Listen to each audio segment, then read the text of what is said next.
Hey guys, this is your boy Graham. We're going to be watching Venom versus Crona on the Rooster channel. Check them out. The death battles are phenomenal. They're great. My money is probably on Crona, just based on her abilities with sound and everything. But let's hope it's a good match. Let's see what they got to say about it.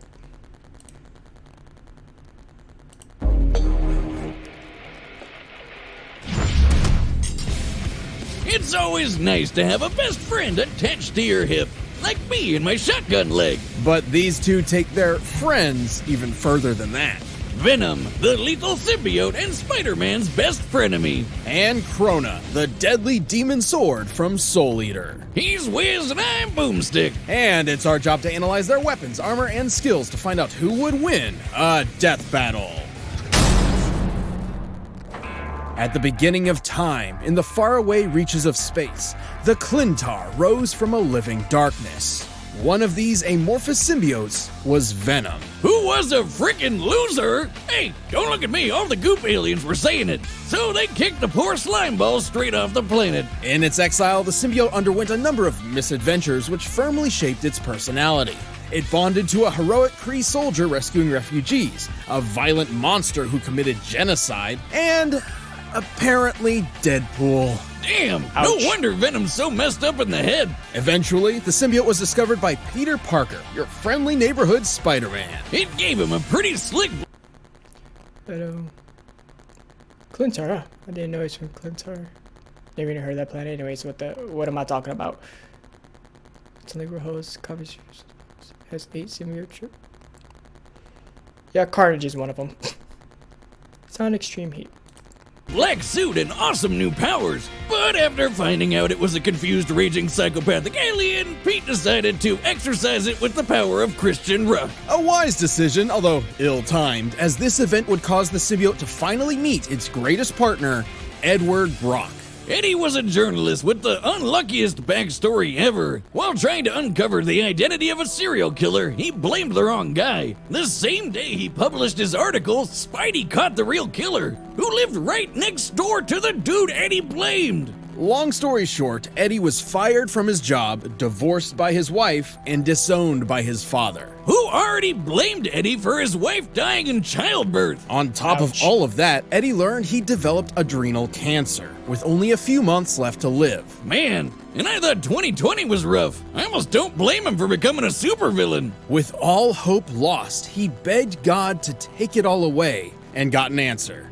The symbiote. Just like Captain Planet, with their powers combined, these two losers became a super loser.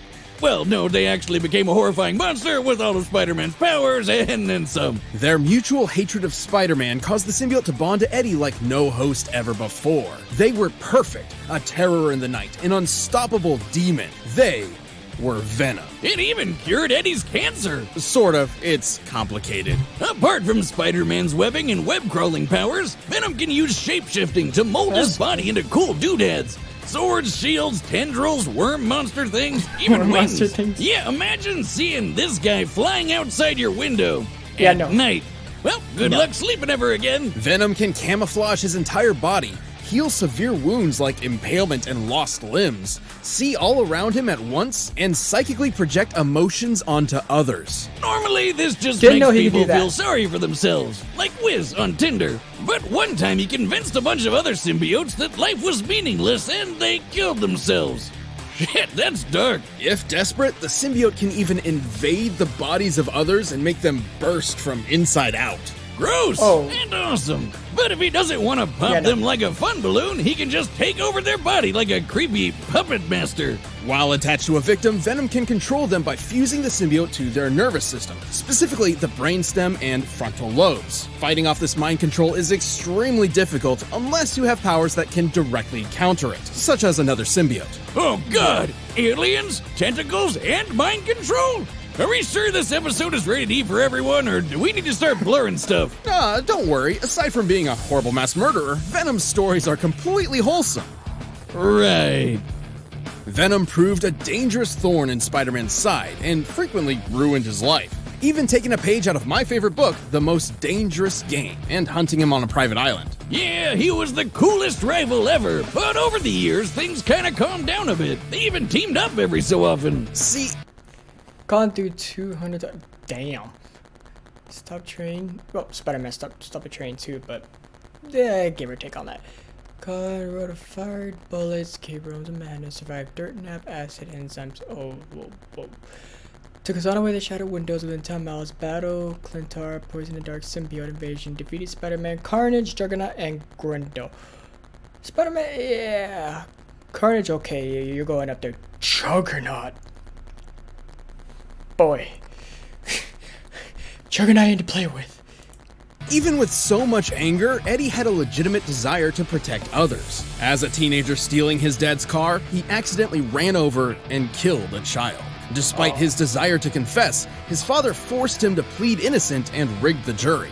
The guilt has weighed him down ever since. So while Venom does have a hunger for human brains, he'd rather eat the face off a criminal than an innocent person. Venom's as tough as they come. He's survived Ghost Rider's penance stare. He's strong enough to toss a tank hundreds of feet up, and fast enough to take down Spidey 2099, who once caught Mjolnir while it was moving 2,000 times the speed of sound. Although Venom does not possess the spider sense that allows Parker to react in microseconds, he can still keep up with all the usual Spidey gallery. Plus, while symbiotes have a severe weakness to high-pitched sound and heat, he's developed resistances to them. Like when he took this giant explosion, or when he survived a sonic scream from some mutant gremlins that shattered all glass within 10 miles. While he may be tougher to take down than most other symbiotes, Venom never fully overcame his weaknesses. However, his symbiotic genes provide far more help than harm. This includes traits and memories from other hosts, like Scorpion and Flash Thompson. Wait.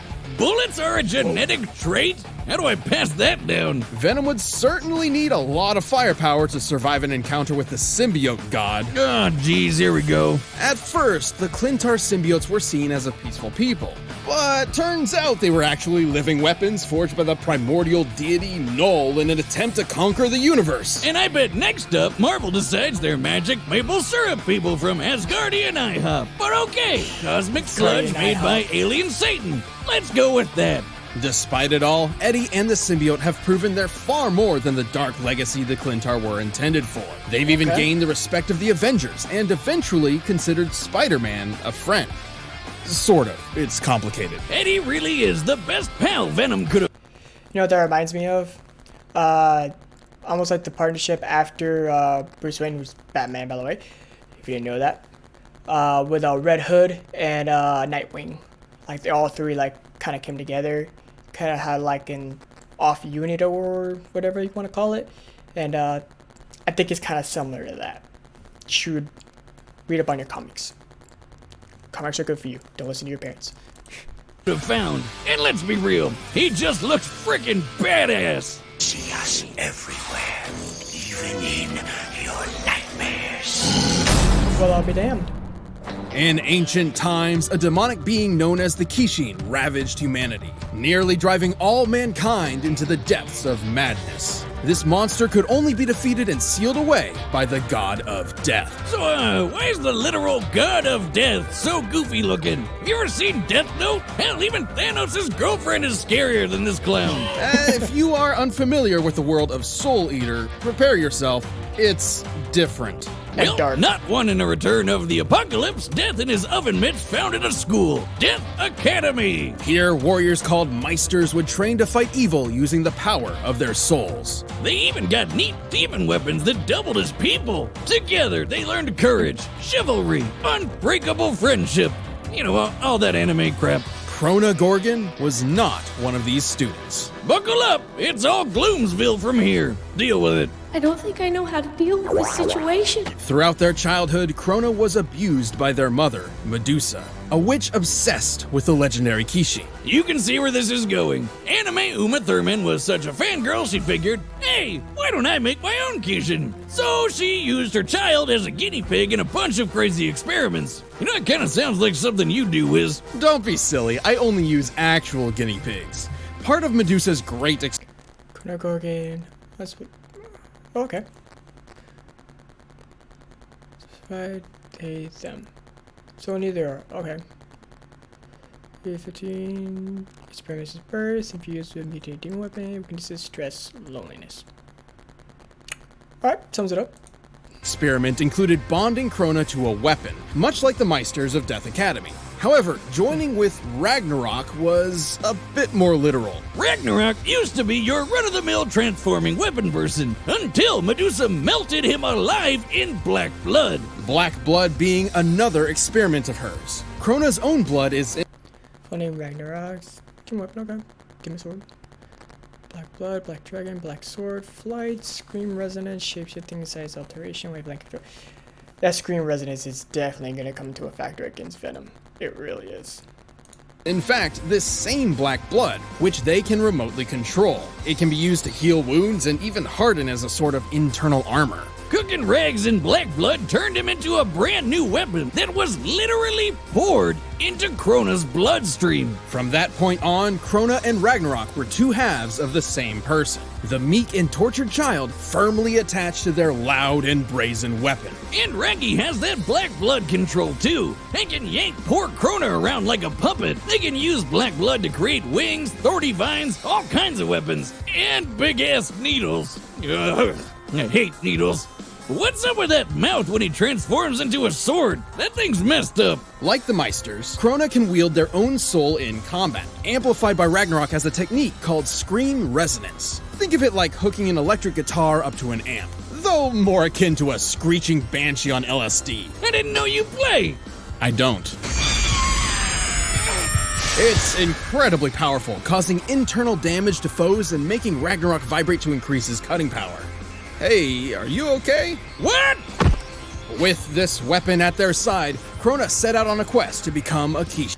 Black blood, hardening armor, madness inflection, regeneration, weapon shifting. Sword, brew, these 3 sword styles. Okay. Wavelength control, alpha, beta, gamma, and delta. Damn. Yeah. Venom, it ain't looking good for you, bro. It ain't looking good for you.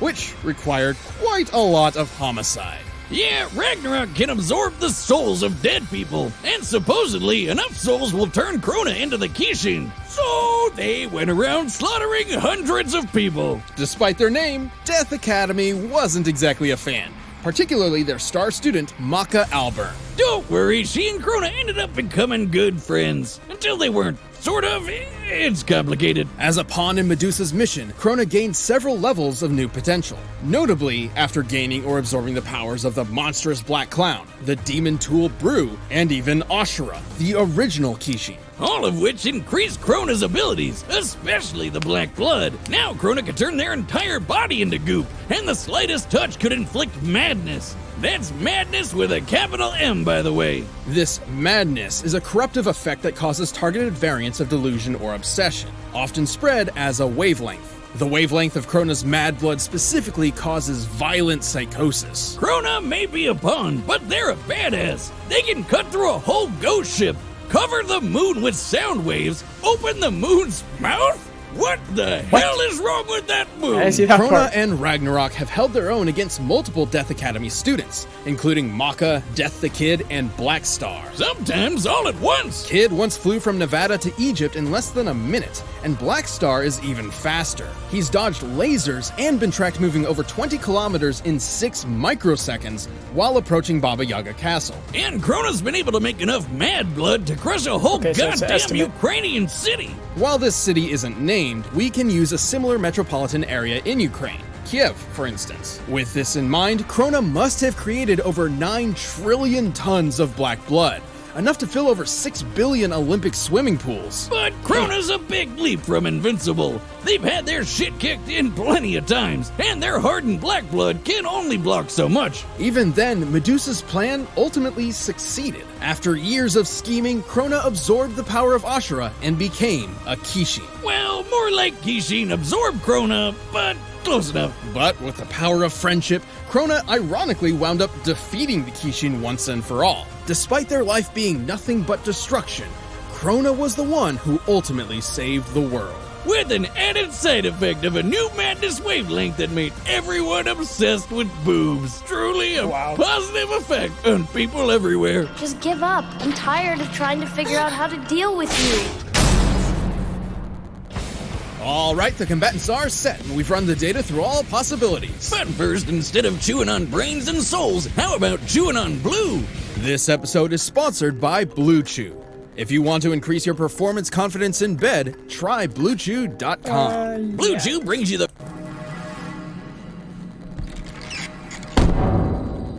Hello? I want to be alone. Alrighty. Y'all take your bets. Venom, Crona. I'm gonna Crona. Crona on this one. Hope I'm right. Pay attention, you turd! Aha! Lucky day! 2 brains for the price of 1! I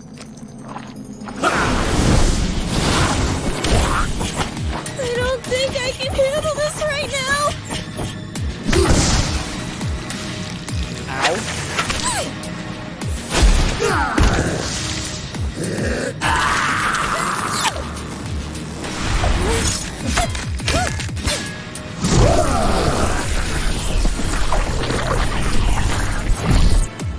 Your mind is ours. Dinner time.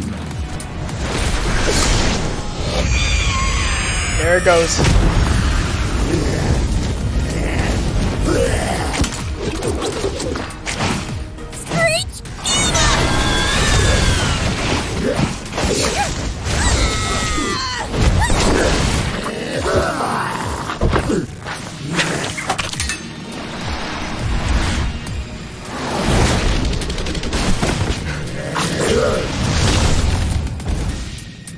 He's gone?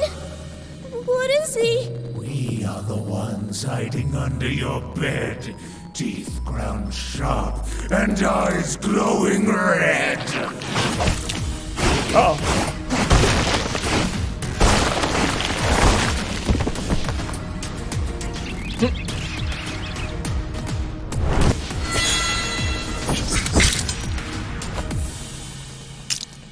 Your blood.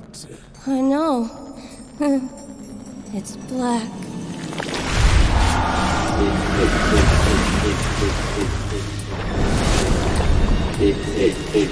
Yeah, it's fucked up. Wake up, stupid!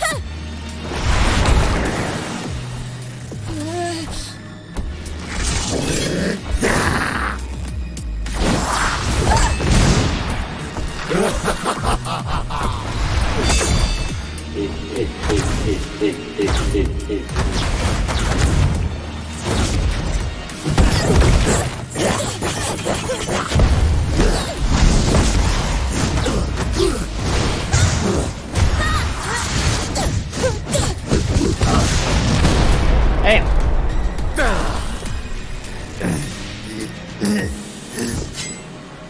We are the darkness. We are your nightmare. We are Venom. I hate you. Ow. Yep, there it goes.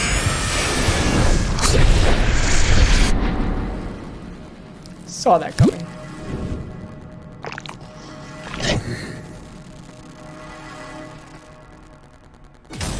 KO!